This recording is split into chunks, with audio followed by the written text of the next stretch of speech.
In this episode, I talked to one of the best copywriters in the world, the billion-dollar man himself, Mr. David Deutsch.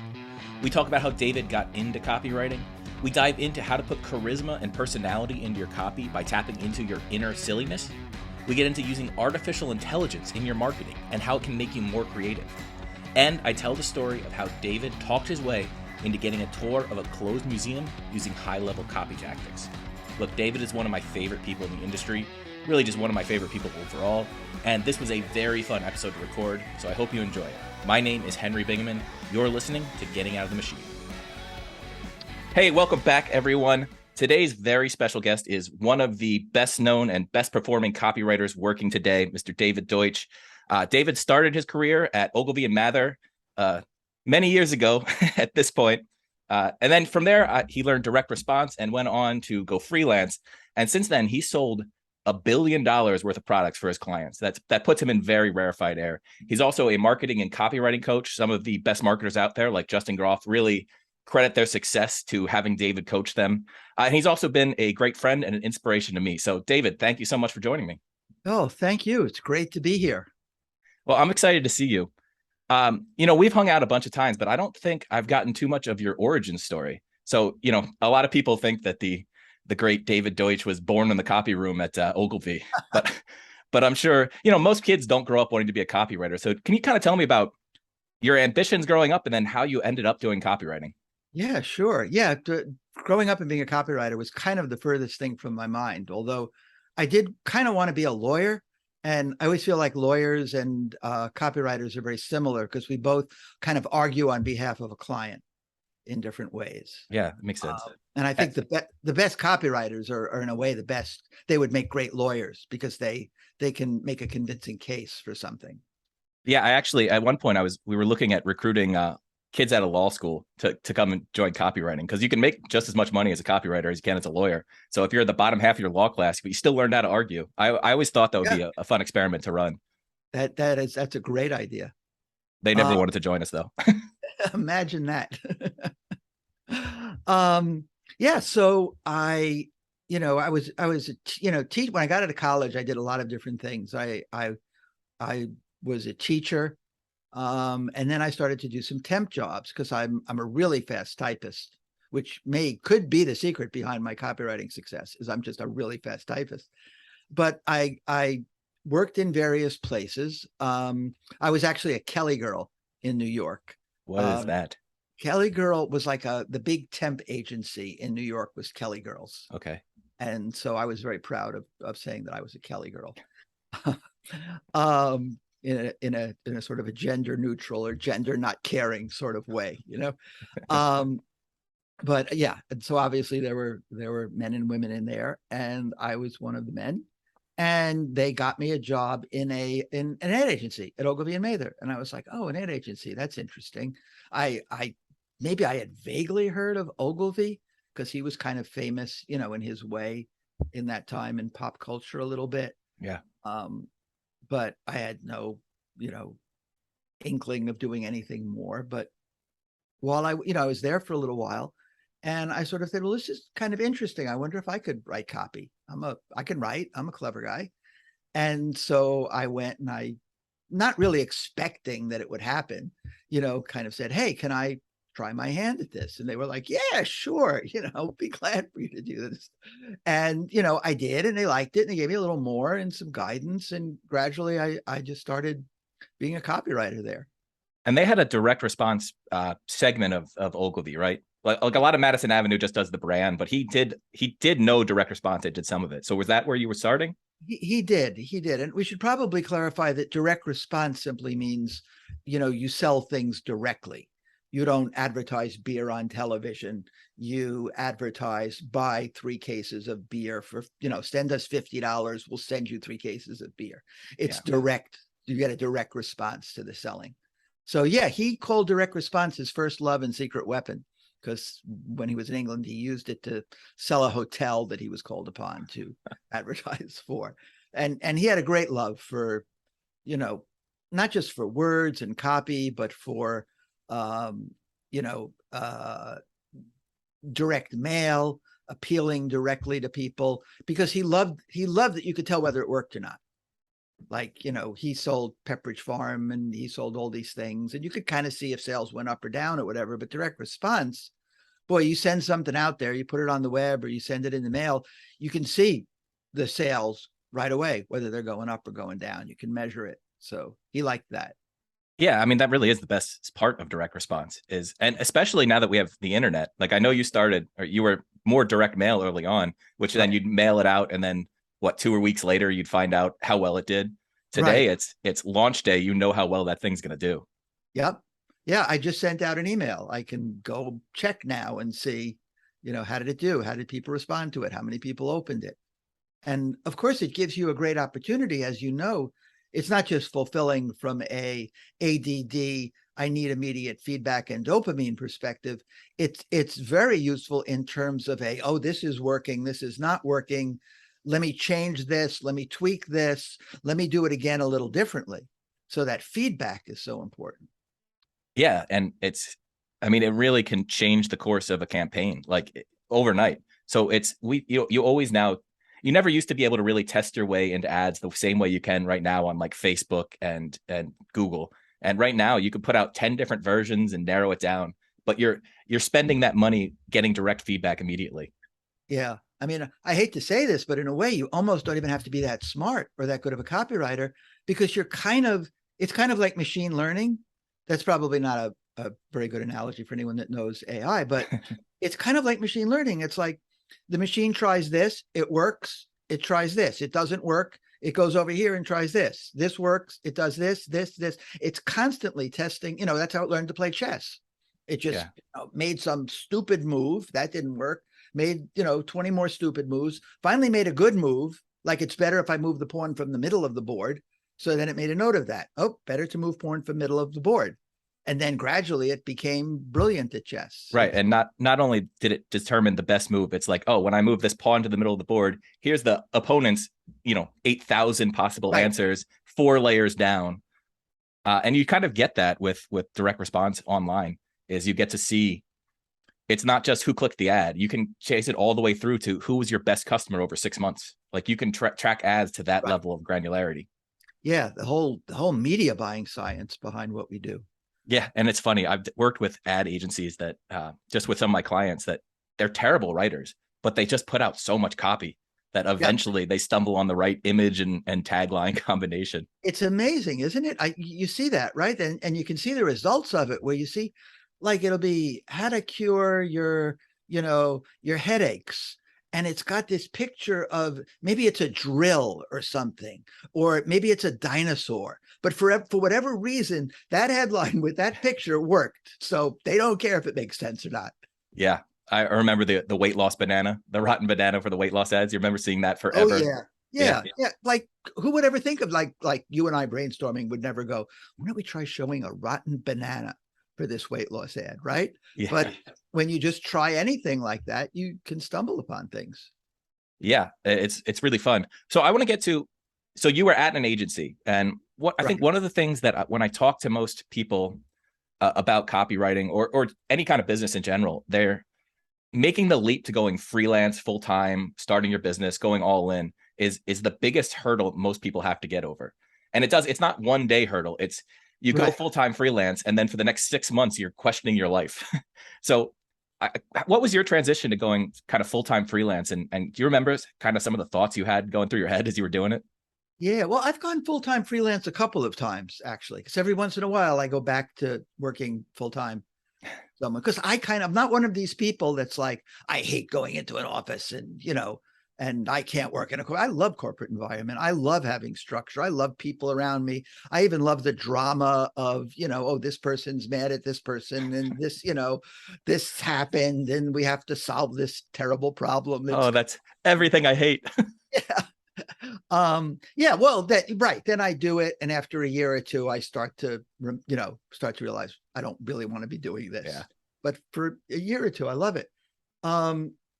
So I guess a little bit of an advantage that we have being writers, right? Because we're kind of like, there's a big demand for people giving us money immediately for our service. It's not like we have to go open a store and stock it with inventory. It's not like we have to hang up a shingle and and be a consultant and convince people they need consulting, right? Like they need copy. Nobody needs convincing that they need copy, right? So that was a big help. Having some clients, a lot of times the people that I worked with full time, I did freelance work for them. And I was lucky enough to stumble on, the first time I went freelance, I stumbled on John Finn, who was a copywriter's agent in Los Angeles. Carlton used him too, remember? If I'm remembering right. Carlton used him. He introduced me to people like Jim Rutz, and it was, he was a guide, a mentor. He was great. And it enabled me to say, you have to talk to my agent in LA. So that's a good line. Yeah. There was a coolness factor in that. Yeah. Are there any copywriting agents right now? I mean, I guess there's a couple people I've seen online that are kind of recruiting copywriters, but I don't think there's anybody in the exact same role that he kind of had. I don't think so. People tend to have, what would you call them? They're not a copy agency, but they're like a group of copy people. Yeah, kind of like Stefan's or. Yeah, Stefan's got his group, right? That he has. Aaron Winter has Dig On. Kyle Milligan has his. I can't remember what it's called. Not Copy Posse, but something kind of like that, where it's a group of writers, and sometimes it's an agency. Like you go through me, and I will find you the best writer, and sometimes it's just kind of a grouping of writers. Yeah, that was, I don't know. I that model can work for a lot of people. For me, when I was at Money Map, one of the things I didn't like was having to manage multiple writers. And I loved my writers, Paul Martinez, Sohail. Like I loved working with them, but when it expanded out past 2, that agency model just freaks me out. I just want to do the work. Yeah, well, it's the exponential thing, right? You have one writer, right? You have 2 writers, it's twice as much work. You have 3 writers, it's the curve starts to get exponential, because you kind of like, you're not paying attention to this one when you're paying attention to this one, and it can be hard. And you also feel this. It's one thing probably at Money Map, there was a much closer supervision, better quality people, but sometimes it's hard to be responsible for the writing of writers, right? Let's say you're a copy agency, you've got 20 writers under you, or you've got 10 writers, or whatever it is, right? You're responsible for the quality of that writing. And for a perfectionist like me, that's kind of like a death sentence. And the worst is when the deadlines or the launch dates stack up on top of each other. So if you have 5 writers and 2 of them are launching a promo the same week, how can you possibly pay enough attention to get the right quality on both of those letters? You kind of just have to almost pick one or do a half-assed job on both. Yeah. I've actually worked with a few people, been talking to some people about the whole management of a creative team thing. And, it applies to anything really, right? It's you have to think in terms of what the jobs are to be done, right? And how can you delegate those jobs, right? Like, can you have and you might have had this at Money Map, right? To have especially Sherpa. Yeah. When I was at Metabolic Living, I had 5 writers at one point. And, right. But then I was in control of the launch schedule. So I had at least 3 weeks between each launch to be able to push things out. But then you could have like a creative coordinator. You could have someone that can take things away from you, right? Yeah. Like you don't have to do the administrative part. You have a creative traffic person, right? Have someone that, does anything that can kind of get taken off your plate. Yeah. Building a whole team to support you. It seems important in those roles. Yeah. And it's not just writers, right? Because a lot of what a creative director does is not just writing. It's, the graphic design, the video edits. There's everything. I mean, from what I've heard, you need a whole person these days just to deal with HR and, HR problems. And, either the problems that HR is having with the writers, or the problems the writers are having with HR, the writers are having with the company and with HR. So, well, it's funny. So just speaking of HR, with copywriters, we're such a unique bunch of people. Exactly. That if you think of something funny, you just say it. It's almost like stand-up comedians. So we're an HR nightmare, because we're just going to go for the joke every time. It's like trying to apply HR standards to a writer's room in Hollywood. Like, you can't do that. You wouldn't have a writer's room anymore, you know? I think that's how they've ruined a lot of shows. Yeah, I think it is too. So yeah, I mean, we were talking about making the transition to going freelance. For me, when I did it, it was fairly easy because, I was a flight attendant making $20,000 a year. So it wasn't that hard to replace that income. I was 22, 23 years old. So like health insurance wasn't really a concern for me. I didn't have it for a couple of years in there.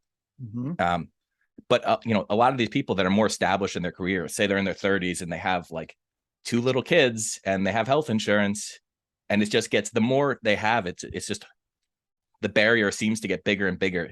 Even though I think your career can be more secure as a freelancer than working for a corporation these days. Sure. Can you imagine working for a corporation for 30 years and then getting laid off, or for 10 years and getting laid off, and all of a sudden you're unemployed, and you haven't really had, sometimes you don't even have 10 years of experience. You've got the same experience over and over again for 10 years. Yeah. Writing for this company or managing for this company or something. But yeah, it's exactly, especially if you build kind of a diversified base of income, right? So some of it's from writing copy for clients, maybe some of it's writing your own stuff and selling your own stuff.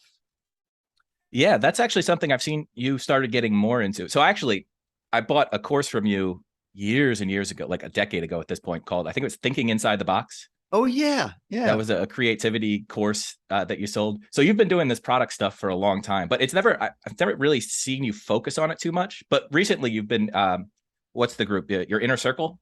Yes. So how's that launch going? And like, kind of what's your attitude? I don't launch, it's been out for a little while now, but right. I guess what's your balance these days of, consulting versus actually writing versus that kind of online coaching group? It varies. It's about half and half, I would say. I still enjoy taking on client work because I enjoy doing it. I learn from it. The product stuff is more of a long-term kind of investment, but it's going well. There's like 100 people in the Inner Circle. They don't all show up for every session, which is nice. There's like 20 people or 10, 15 people. Manageable. So, yeah, it's a manageable group. The product stuff is just a matter of having enough product so you've got a nice back end. In fact, I'm relaunching the Think Inside the Box. Oh, are you? Yeah, it's gonna be idea power. But cool. Yeah, so I'm kind of excited about that. Are you repackaging it as like a course? Are you or a video course? Like, are you redoing the material, or are you just relaunching? Yeah, I'm kind of redoing the material, updating it, adding some stuff about how to use artificial intelligence for creativity. Oh, yeah. So that's interesting. So a lot of, just bringing up the AI, I get this question randomly on either Facebook or an email reply, when a robot's going to replace copywriters. Like, why would I get into this career when I see these ads for Jasper or whatever it is that claims it can write me 10 blog posts a day and they'll be totally great and unique? Where do you see the future of AI in writing being? Yeah, to me, AI is a partner. I use it kind of in the same way I might use someone that I would brainstorm in a room with, right? Like if we were together, it's like, let's both come up with ideas, and you say an idea that makes me think of an idea. It's the same thing with AI. I'll ask it a question, and it may have, out of 10 things, it may have 5 things that are just stupid. It may have 3 things that are okay.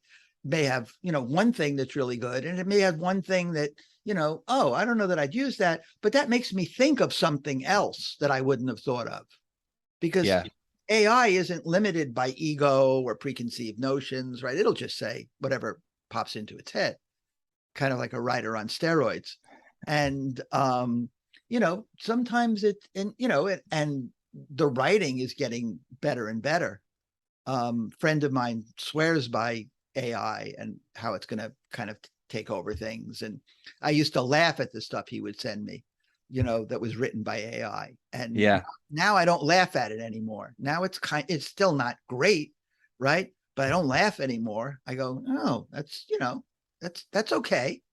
Like I could take that as a first draft and build on it. I remember talking to John Benson. I think we were working on a project together for sure, and he was talking about how AI was going to do this and that. But then I don't know, I'd see some of the copy and I'm just like, Not impressive. But you're right. A lot of it, there's copy online that was written by a robot and you wouldn't know it right now. Yeah.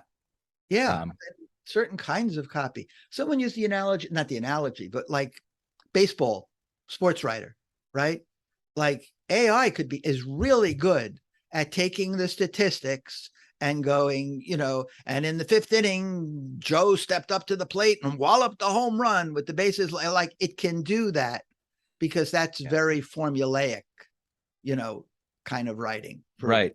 The one thing that it has a lot of trouble with is personality, injecting personality into copy. It's just, right. I mean, that's the advantage of being human, is you're allowed to have personality and show it off. Actually, so do you remember in 2011 when you came to Philadelphia? So we met at the 2011 John Carlton Action Seminar, and a couple months later, I think it was you and Paris and Marcella and Leah all came into Philly. Do you remember talking your way into the museum? Oh, that sounds very familiar. That wouldn't be the first museum I've talked my way into. So the Philadelphia Museum? It wasn't the Philadelphia Art Museum. It was the Art School Museum on Broad Street. So we were walking down Broad Street. Oh, I do remember that. The museum was closed. They were setting up for some private event. Right. And you just talked to the girl at the counter until she finally let us in. So I think you have a certain charisma in your personality it's very attractive to people. You could open up to anybody and bring them in. And you have that same attribute in your copy, which is, something I've really tried to emulate. So did you intentionally develop charisma? Is that just always your personality? Here, we can ask it another way, is how do you develop personality that you can put into copy? I don't know. I think I've always been lucky that I've been able to make that connection, because I think a lot of what I teach people to do is how to connect with themselves in a way where they're writing from themselves, not writing from a preconceived notion of what something should sound like. Right. Yeah. So I think it's partly that. It's partly being sort of funny, and witty. Fun, being funny gets you. Always having a quick response that's humorous.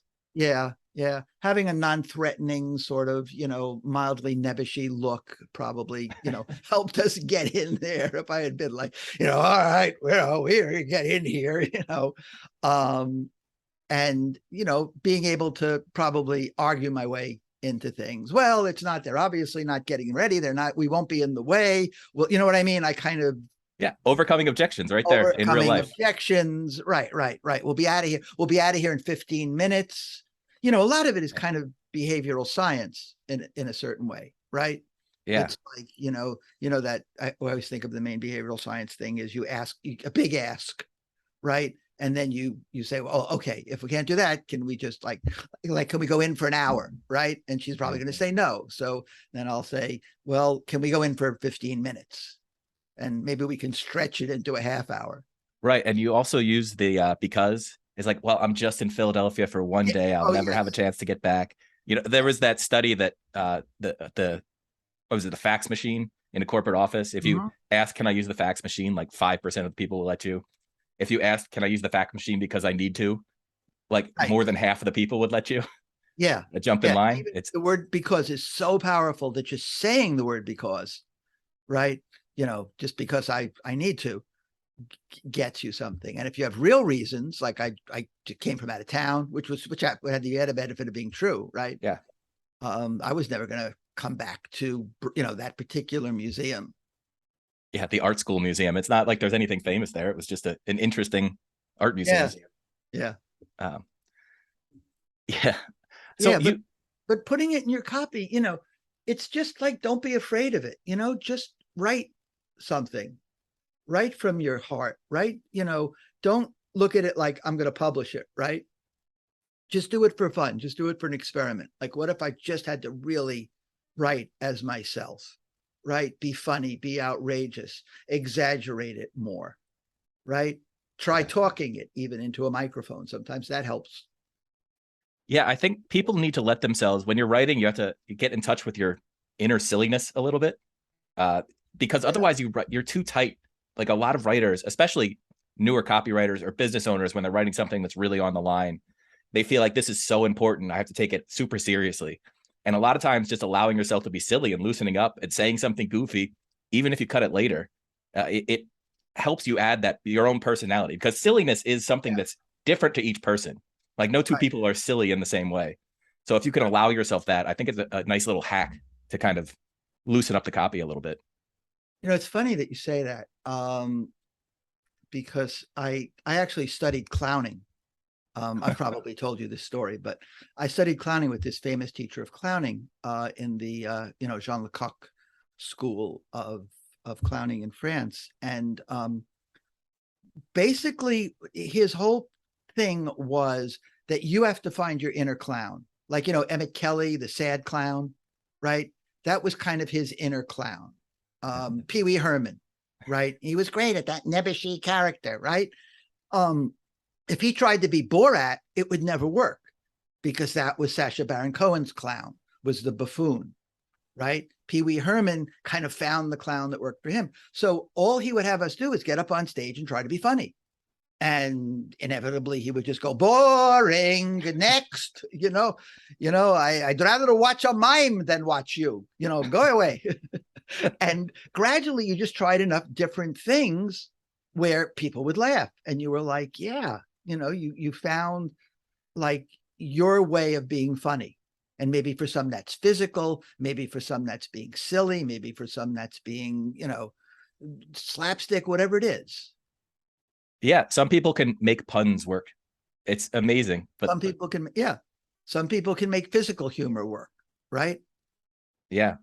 Yeah, that's an interesting way of kind of getting in touch with your own personality, the clown school. I've heard other people talk about doing improv to try to bring that stuff out of them. Yeah, I did that too. That was torture. Was it? Yeah, this idea of just, say the first thing that comes into your mind, because, we're writers. God knows what could come into our mind. That's horrifying. But it was very interesting, the whole yes and thing. You always, and you can yes and yourself, right? You write something, you go, yes, and and blah blah blah blah blah blah blah. Yes, and blah blah blah blah blah blah blah. Anything can inspire you. Yeah. It's how do you feel about, so one of the things that I like to do, there's a program called Flow State. And it's, if you stop typing, so you set a timer for 5 minutes, 10 minutes, right, 1 minute. And as soon as you stop typing for more than a second, the words disappear. And so it just forces you to just keep going. Mm-hmm. And you can just write the same sentence over and over. It's like, I don't know what to say here. I don't know what to say here. But eventually the act of just keeping your fingers moving, it brings something out. You tap into your brain somehow. So, I mean, I don't know. What do your writing practices look like, especially for first drafts? That's kind of what I do for mine. Yeah. That is such an essential. All the most productive writers I know do that. Evaldo, the best thing is just to write. I mean, I don't always do it, but the best thing is just to write a first draft as quickly as possible, especially for me, right? Because I'm kind of an improver. Yeah. I like to improve things. I can make it better. And getting it out, it more comes from you when you do that. When you're sitting there going, oh, what should I write for the opening? Well, start with an interesting fact, blah, blah, blah. Oh, wait, that's not the right word. Like it's not coming out of you like when you're talking. So yeah, that's a great practice. Yeah. I mean, I don't do it all the way through the first draft. I typically have, I do a lot of research for my promos. So I'll line up all the research, and then I'll kind of organize the research into sections. And then I'll do it for that section. It's like, okay, I need like 500 words here or something. Oh, I see. I just want to get this section done. So, the lead will usually be like that. Those middle sections, what I call the escalation. I have my 7 stories kind of framework. So I do that for all the 7 stories. So it makes it less overwhelming. I don't think I could sit down and write 10,000 words in a single day. Right. But if you can do, 3 of those 500 word sections, you have, a decent chunk of your promo done.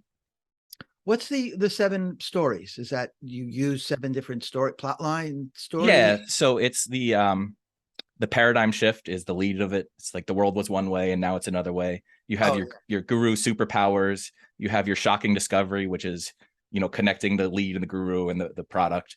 Then you have your escalations. Then you have the hold them by the hand story. This is all the ways you're going to be taken care of, and this is effortless for you. So and then there's the close. There's the 100K pitch. Mm-hmm. All these different things we've worked on. I just built it into a framework because it was easier for me to keep in my head. It's actually like I don't know, 10 stories at this point, because I threw in like a risk reversal stories and all those. Right. But I really like thinking of copy in terms of a story because, I was a fiction writer in college. And so the stories, they're way more engaging, first of all. If you're, even if it doesn't come off like a story, if you're thinking of it as a story, I'm going to have these plot elements and I'm going to get through this.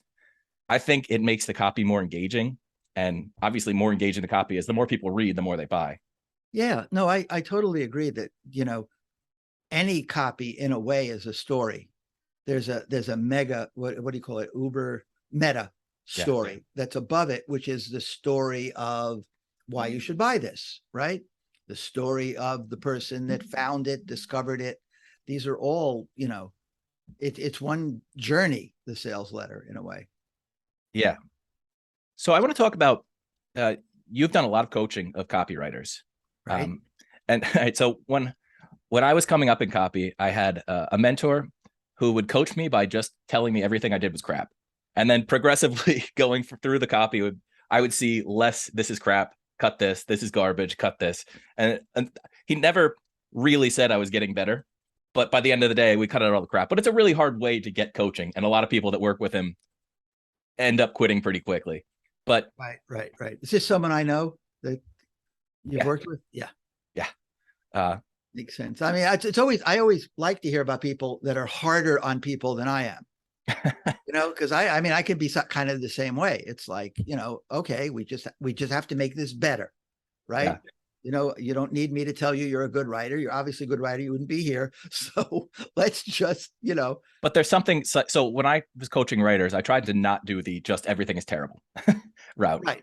I want to point out when people are good. It keeps people more engaged with you. It makes you a little more likable. So I guess, what is your, because you said people need that too. I need that. Yeah. Right. Someone's looking at my stuff. Like, I want to hear what's wrong with it. But when they say, oh, I really like this part, or, I like it overall, like this little thing inside me lights up, It's a little dopamine hit. Yeah, it's a little dopamine hit. And, part of me goes, okay, I got to remember to do that more when I'm doing that with people. Marcella helped me a lot with that. Did she? Yeah. When I was working with her, she's like, could you say something good every now and then? It's like, okay, you're right. Yeah. So what is your process generally when you work with a writer? Because I know, like, Justin's talked about you a lot, Justin Goff, about how, he hiring you as his coach was one of the best things he did for his career. And it like 5x'd his income over the next couple of years or something. So when you get somebody like a Justin, who is a copywriter / owner of the business, what kind of process do you go through working with them? Yeah, I mean, it depends a little bit on the person. Justin and I, we would just go over whatever copy he had for that week. The first time we did that, I was like, the next week I was like, okay, let's continue going over what we went over last week and look at it and see how you've revised it. He would be like, oh, I already, it's already up and making money, so because he just worked really fast and got things up and was very like, didn't need me to explain things a lot. And was just like, whatever I would say, he would just be like, okay, got it. Understood. I'd say this is boring or whatever, he would immediately understand that it was. But you've got to have a balance of, okay, this is boring, and you've got to balance that with, okay, these are 5 ways to make something not be boring. Because people like you and me, we've got 20 ways in our head, right? Someone says this is boring, we're like, oh, we know immediately what to do. But some more beginning writer is like, they don't know how to make it not be boring, Yeah. I've been working with some clients, and that boring is really what I see the most. So the biggest mistakes are not making a promise in your lead, implicit or explicit. Right. Not actually pitching the thing. Like, they want to just list features, but they don't, list the features and then the price and then a buy button. And that'll kill you if you don't actually sell it. There's a difference between listing features, obviously, and selling. And then the third biggest mistake is just being boring. You know what I think a lot of that is just not being connected to the fact.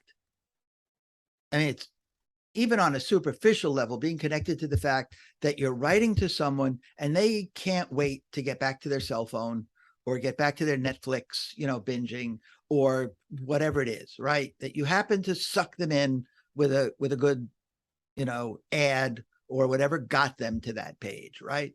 but they're not like committed to it, right? You start to be boring. You start to be any number of things, right? Boring, unbelievable, whatever it Confusing. is. This isn't for me, right? Yeah. You disqualify them because they say, as someone who worries all day long about whatever it is, ingrown hair, and you're like, oh, that's not me, but maybe they still need whatever it is you're selling. So you've just got to be connected to that person. That person, you've got to hang on to that person for dear life. It's like a three-ring, look, juggling bears over there. Like, right. It's called, like you said, right. What's in it for them? This is coming up. Stick around. Don't go away.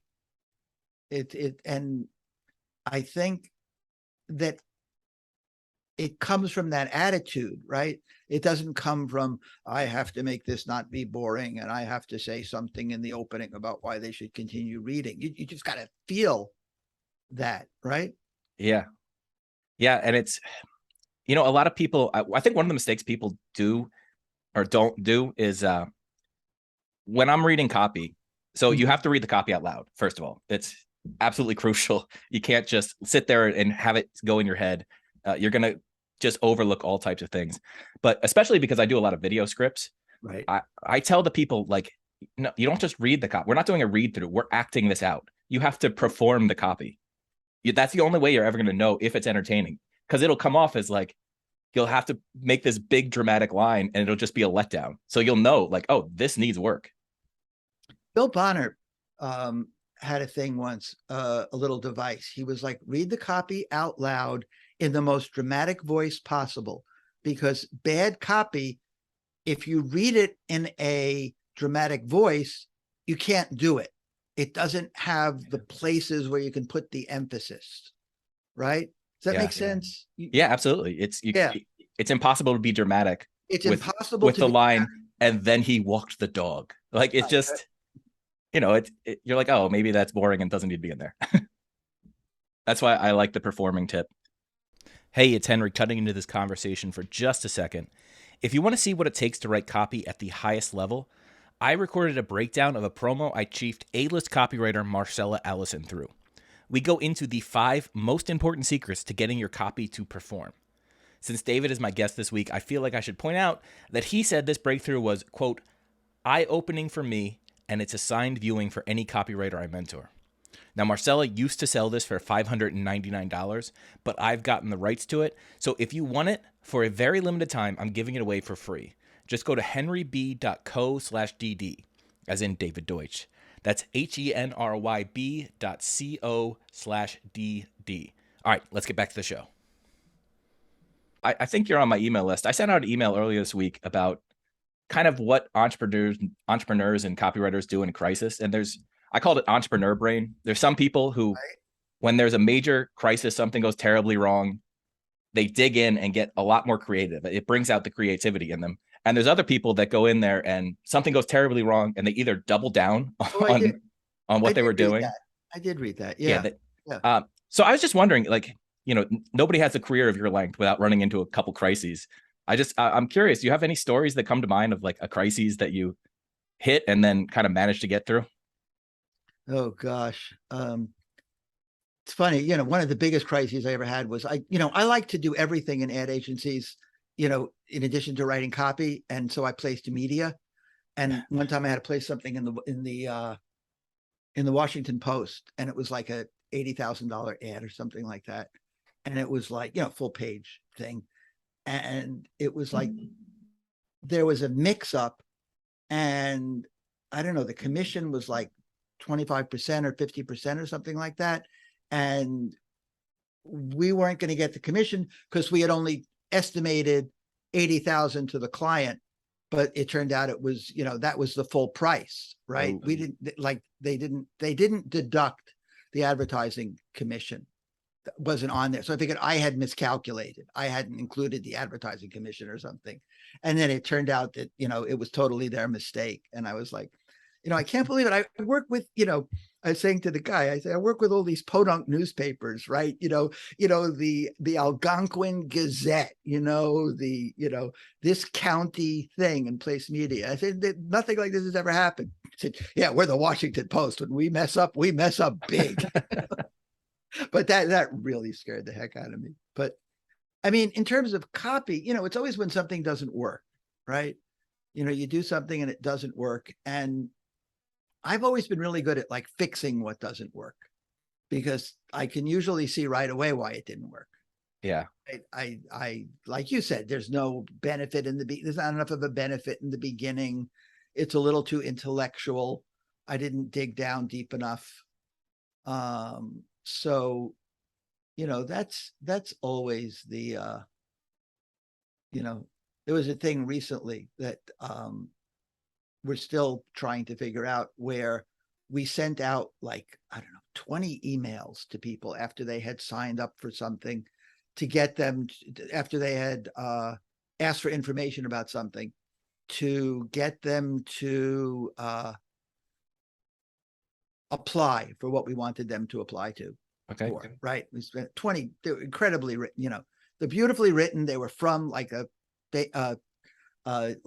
Nobel Prize winning guy, and they actually caused less people to sign up in the long run. And we still can't figure out, how could that be? How could you communicate with people, give them good information from something, and still actually decrease response? So yeah, it's amazing what people should react to in our minds versus what they actually care about. Yeah. Like sometimes that, you could put out the Nobel Prize winning scientists and they'll ignore them. And then you could put some, 2-bit chiropractor on there and they'll go crazy over your offer. And that probably keeps us in business, right? Because if this business was easy to figure out what worked, they wouldn't need us to keep kind of figuring out different things and in order to test and find out what does. Yeah. I've seen a bunch of crises that aren't necessarily copy related. So like we did a build up for a promo. We had a whole hot list series for 7 days going out. It comes to launch day. They launched the promo, and for the first 4 hours, it went to an order form that said cart closed. Mm-hmm. So we had 10,000 people show up and hit that order form, and you couldn't make a single sale. So you have to go dig in and all right, what's the email that we can write to explain this and get you back? And you can never get back to the original level you would have gotten to, but right, you have to just kind of recover. I had another one back in, this was 2014, maybe. Mm-hmm. I wrote a whole financial promo for an energy investment product. And it was around this iron flow battery that was going to be the future of, the biggest problem with solar and wind is there's not enough energy storage capacity to keep it going when, the sun's not out and the wind's not blowing. So this iron flow battery could store an enormous amount of energy. And the company had this whole division dedicated to it. So that was the argument I made, that it was going to, just take off. And then the day before we were supposed to record the promo, they put out a press release that they were shutting down that division of their business. Oh, wow. So I took that promo to the shooting range and put a couple magazines into it. But then I went back and I asked the expert, do you still believe in this company now that they're shelving this? And he's like, yeah, they have these 5-10 other energy products. They're just this huge energy company, energy storage especially. So I went back and I found another exciting thing that they were developing, and I just reworked the whole promo in 3 days. And that thing then was a control for 4 years. Yeah, it's amazing how a lot of times, I've lost files of something, right? And you probably had this too, right? You lose a file of something, oh my God, I have to rewrite this from scratch. And then you start rewriting it. I can't believe how much better this is, Yeah. There's something about the urgency, I think, that brings out creativity. That's the entrepreneur brain. It gets turned on, not off at a crisis or at any problem. Yeah, I agree. I think there's also something about rewriting something, right? I think a lot of times the difference between really good writers and not so good writers is just a willingness to put more time and effort into something, almost to the sense of fanaticism, which will drive other people crazy, as I'm sure that I have in the past. But, it's just a willingness to do that, to come. I mean, I've seen Jim Punckrey throw out a whole draft of a magalog because the, approach just wasn't what he wanted it to be. It wasn't churning out. And sometimes you can't tell until you actually write the whole thing. And you go, nope, didn't work. Yeah, it's funny how you can sometimes think you have a big idea that's going to carry you all the way through and fit right into that pitch, and then you get there and you're like, no, this actually doesn't connect at all. Yeah, it actually does. Like, it's like if you're digging a tunnel, right? And you know the tunnels are going to connect, but then you get there and they're like this. It's like, oh, damn it. I actually want to talk a little. We brought up your creativity course a little earlier, but I think you have. So it was thinking inside the box, which is not what most people connect with creativity. So can you Right. kind of talk a little bit about how you think of creativity? Well, I think of creativity as, in a way, constraints are what make for creativity, right? Like, I think we're talking a little bit before even about how when you're under the gun, or like there's a time constraint, it Yeah. helps with creativity. And sometimes it's like when there's a, you know, I get overwhelmed if it's like, what can you write about? You can write about anything you want. Oh my God, it's a whole universe out there. But if you give me a very specific problem, we want to write about this and not, and parameters, then you're like inside this box, and I can really explore inside that box. Right. So Yeah. in a way, the thinking inside the boxes, the boxes are kind of questions, right? Like Right. the most famous one is like doing the opposite, Mm-hmm. right? How to make money in the stock market. Well, what if we did a thing how to lose money in the stock market?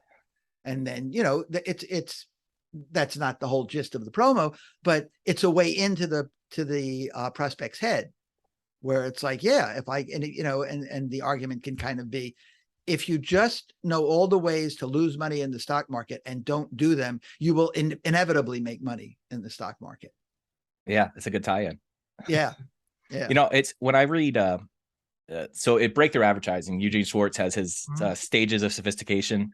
Right. And the first one is there's no other products out there, and the last one is everybody's heard of this, then you have to sell to their identity. I actually think the first stage is the hardest to write for, because there's no one else that has done this particular product this way before. So you don't, I can look, I don't swipe necessarily, but I look at, see what other people are doing in my markets, and I'm very much aware of all the promos that are out there that are doing well. And so you're like, these trends are working? It's a story leads are kind of working right now. Right. It's options versus, angel investing versus whatever. And so you're like, all right, I know how to be creative within these parameters of what's been done before. I know how to take it a notch up. But just starting from scratch with a brand new product that nobody's ever sold before is, for me, the most daunting, because I don't know what people like about this yet. Right. And they've done they've done your market testing for you, in a way. Yeah. The other problem, you think, oh, that worked. Okay, that appeal works. Doesn't mean you have to use that appeal, but that appeal works. Right. So somewhere in there, you might want to, touch on that appeal. And if you don't see something that you like, it always makes me nervous. Somebody says, okay, I've got this idea to do this. This is a totally new way of doing this. I think, nah, and even if it's, whether it's a copy approach, or even whether it's what would you call it? Like a funnel, a model of selling, right? We're going to do this. We're going to get them to do this. They're going to send in a coupon. Then we'll have someone contact them by phone. Like, if that hasn't been done before, I'm nervous about it. I want to see an example of where a product like ours was sold in that way. I want to see copy where an idea like that has worked.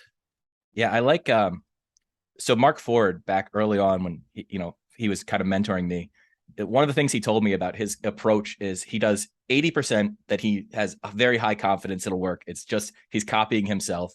Right. 15% is like new and interesting and trying to push a boundary. And then maybe 5% of just something off the wall just to see what happens, but not in any way that's going to mess up your business, or not in any way that you're relying on.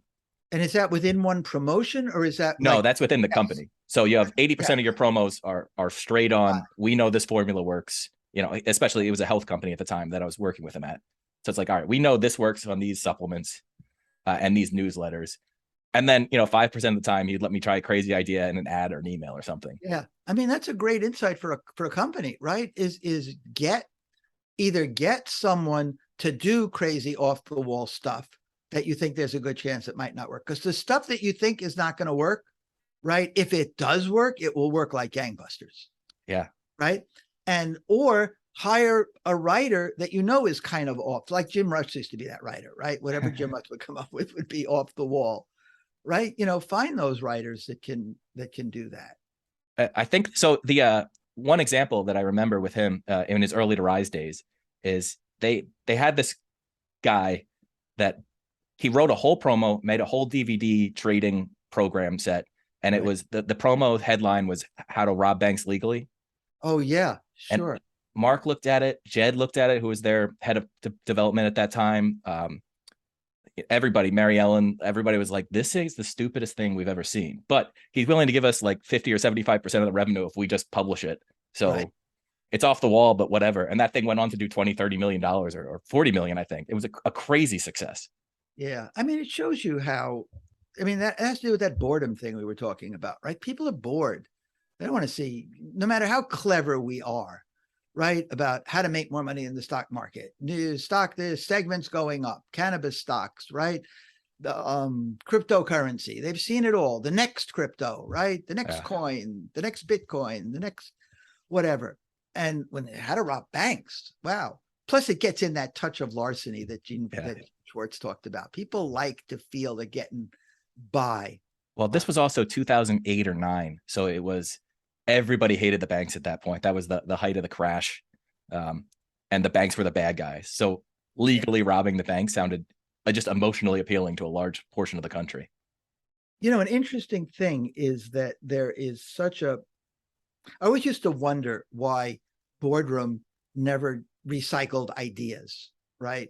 Or even other people never really recycled ideas. And someone at Boardroom kind of explained to me, you know, whenever we try to do that, it doesn't work. We have a program that we have a headline, right, that worked because a lot of their books are sort of similar, right? So if there's a, you know, headline like Read This or Die, wasn't for Boardroom, but you could have Read This or Die, for any health related, publication. And they said, whenever we do that, it didn't work. And it made me realize that there's a time and a place for everything, right? Like Jay Abraham would say, there's a kaleidoscopically unique coming together of factors of market, what's going on in the world, the product, right? And when it works, it works. But then time shifts, you're writing for a different product, it's not the same, and it doesn't work. And it's what keeps us in business, right? Because otherwise people would just recycle things from years gone by. But you're right. It just, and that's a great example how that worked, because there was the outrage against the banks then that there isn't now so much, and there wasn't, 2 years before that. Right. Yeah. So I know we have a hard out here. I guess one of the things I wanted to talk about was, a lot of Agora writers just got laid off. There was kind of a copywriter bloodbath. A lot of copywriters are going, well, is now the right time to start a copy business, or should I go do something else? Is this copywriting thing dead? So how do you kind of view, I guess, in general, approaching a business, especially a freelancer business, in whatever this economy is doing? Yeah. I mean, first of all, you've got to have a lot of sources of income, right? Like we talked about, right? Not just copywriting, but maybe your own stuff, or maybe other stuff you sell. Sell some stuff on the internet. It doesn't have to be copy stuff, right? Maybe you're not that experienced yet, but there might be something you're an expert at, or can buy a product or be an affiliate for a product. It's a great way to get income, and it's a great way to really learn copywriting, because boy, you pay attention to results when it's your money. And diversify even in terms of copywriting. I mean, you've done both, right? You've done health, you've done financial. I've done movie marketing, I've done biz op, I've done, I mean, it's probably not the most time efficient way to do it, right? The most time efficient thing is to concentrate on one narrow niche and write only for the pet care market, right? And that's all you ever have to learn about is the pet care market, right? Everything about it, but it's boring as hell to do that.